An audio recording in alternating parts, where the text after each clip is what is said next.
Beckers is the matchup. Diaby the screen. Mabry slings it to Peters. Touch pass. Hart's three is good. Court pass, extra pass, unselfish basketball. Hartley gets it right as the clock expires. A little momentum for the Sun. Boxing out McCowan as soon as the shot goes up because she's so good at positioning herself to get an offensive rebound. Maybe you even send two at her if you have to, but you have to make sure you keep McCowan off the boards.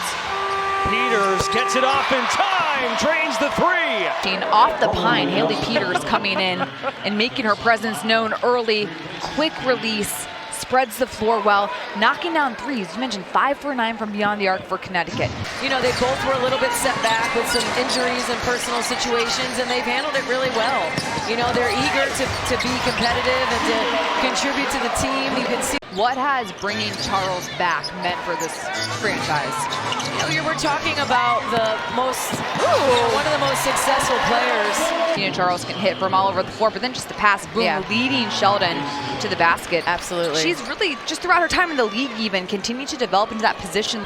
Connecticut just used a timeout. Dallas riding a 23-7 run.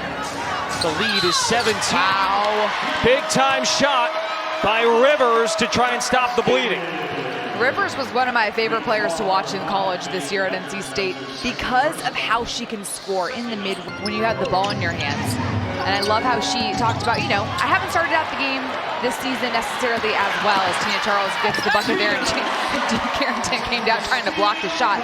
She's only in her early 20s, like that's wild. And her latest with Verizon, just a tearjerker. So good, Paige.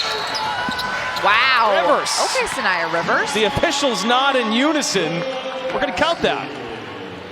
How about the rookie? Defensively, she's